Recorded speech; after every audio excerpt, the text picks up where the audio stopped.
kapata, good morning! It's Monday.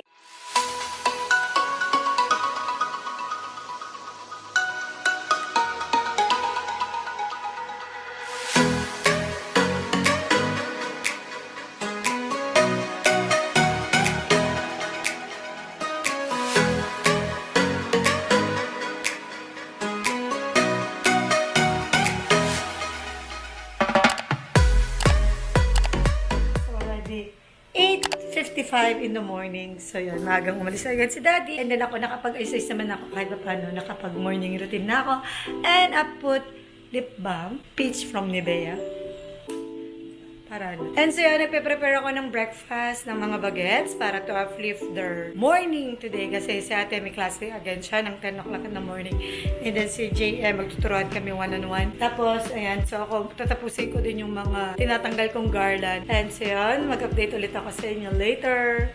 Update lang mga kapata. It's 10:45 in the morning. Sa MJ nasa online class na. Napaliguan ko na rin si JM. Kaya lang di pa ako nakapagligpit. Kasi binabantayan ko pa si ate. Tapos si JM, pinaglagyan ko siya dito na ganyan.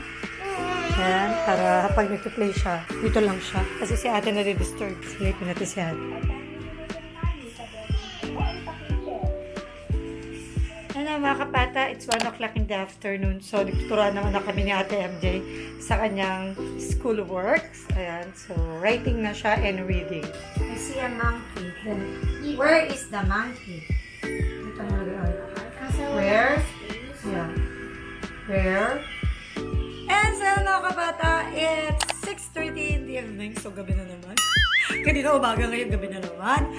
And so, yun, nagluto ako ng squid ball. Ayan, squid ball and chicken ball.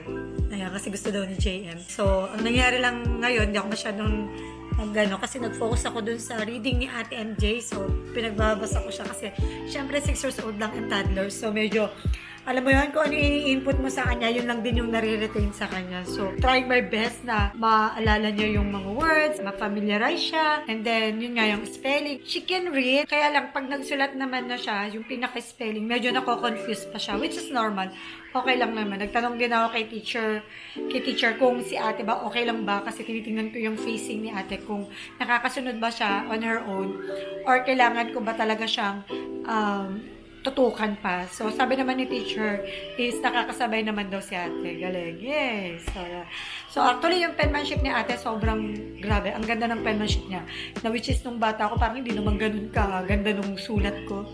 And then, magaling din siya sa numbers. Pero okay lang yan mga mamis. Kasi syempre, yung mga anak natin, lalo na toddlers na katulad ko.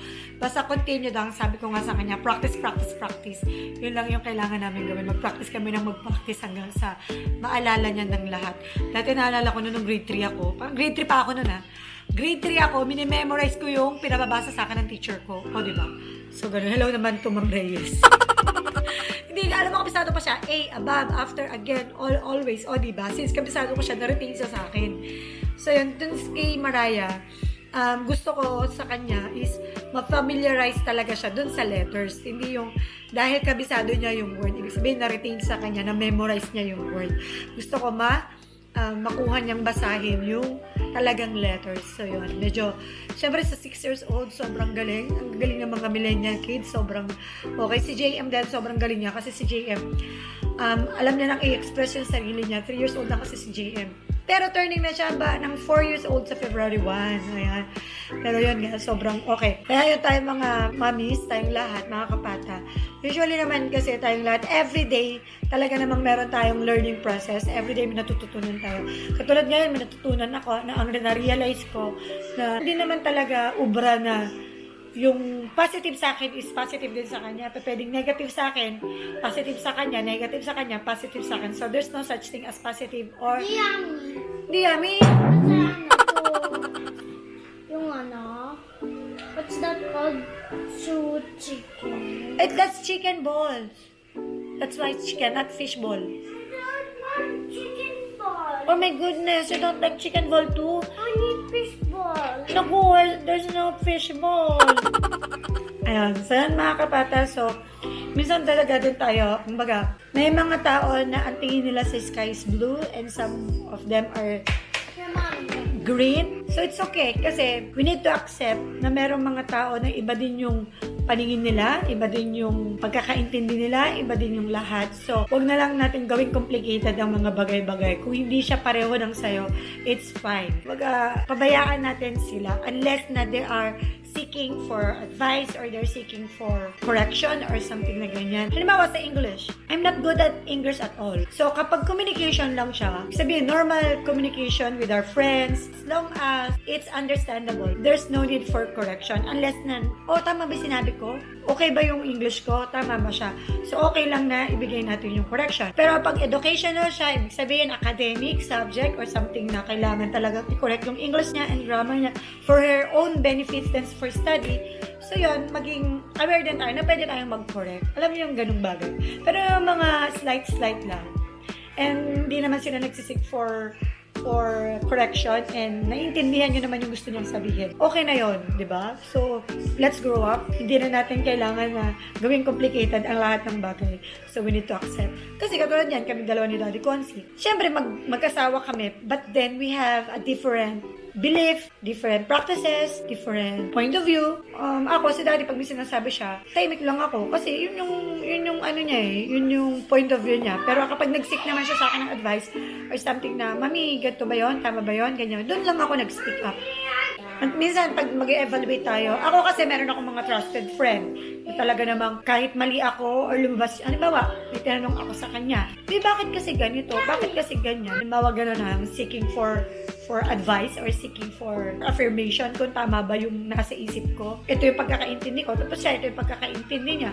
Tapos makikita ko, mawiway ko na, oo nga, tama. So, wag tayong maging one-sided. So, matuto rin natin i-balance siya. So, malaking factor yung meron kang trusted friend, trusted mo na sabihin yung kapangitan, yung lahat ng flaws na meron ka, yung weakness na meron ka, yung shortcoming na meron ka, and then yung, alam mo yun, kasi usually kasi tayo parang takot tayo ipakita yung negativity or yung weakness natin sa ibang tao. So, which is okay, that's normal. Pero, kasi ito na meron din tayo mga trusted friend na hindi ka naman basta-basta uhusgahan na masyado ka namang ganyan, masyado ka namang ganito. Ako kasi usually kapag sa ibang tao, pag nakikita ko sila or pinakikinggan ko yung story nila, tahimik lang ako, then yun, pag, okay. Lagi lang akong ganon. Pero pag sinabi naman nila na minsan takot kasi akong mag-extend ng sarili ko. So, baka kasi mamaya hindi niya ako maintindihan, tapos mag-create lang siya ng contention. So yun, medyo mahina talaga ako sa conversations. So yun, mga kapata, sobrang ganda sa pakiramdam na meron kang trusted and worthy friend. And so yun, mga kapata, see you again tomorrow! And ayun, mga kapata, kamusta naman? Today is January 20.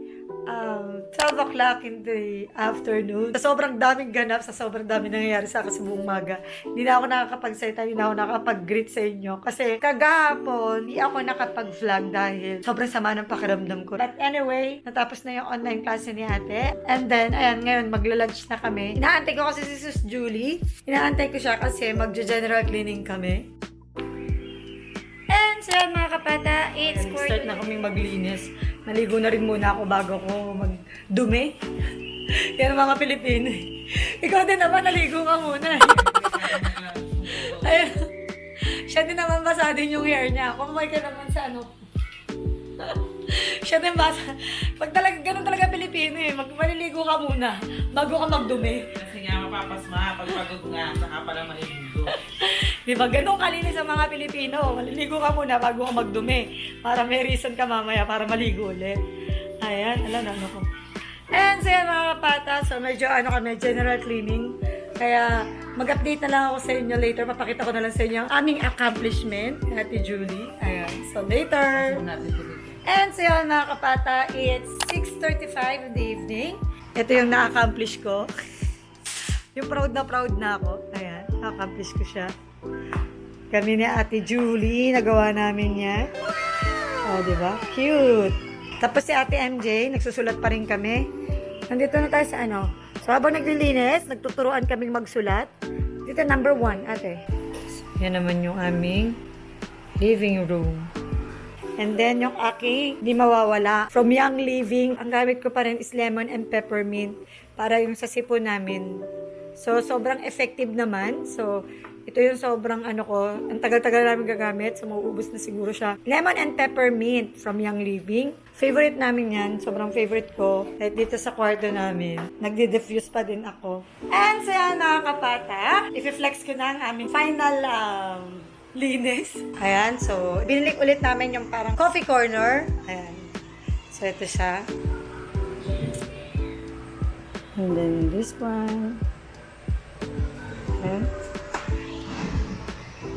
Ba? Storage. Ito yung mga Swiss Miss na iba't ibang variety. May caramel, may peppermint, and then ito yung mga biscuits ng mga bata, mga snacks, just in case.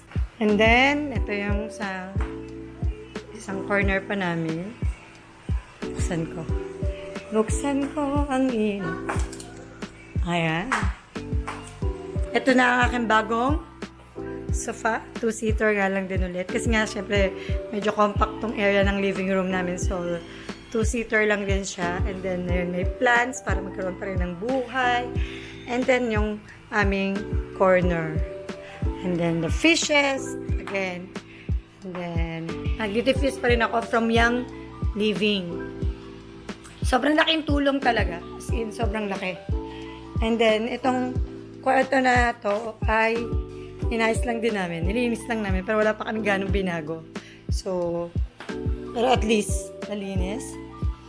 And then, our room. Ayun, si Pogi. Is always happy. Sit down. Ayun. And then, ayun din. Nag-diffuse pa rin ako from Young Living. O, tara na. Let's go. And so, mga kapata, it's 10 o'clock in the evening. So, mag-clean up na kami ni ate. Nakapag-clean up na si JM. Natutulog na siya. Sleepy na raw siya kasi nagturuan pa ulit kami ni ate ng reading niya. And so, yan, mga kapata, thank you for watching. Hope you like our video. And don't forget to like and subscribe. Thank you!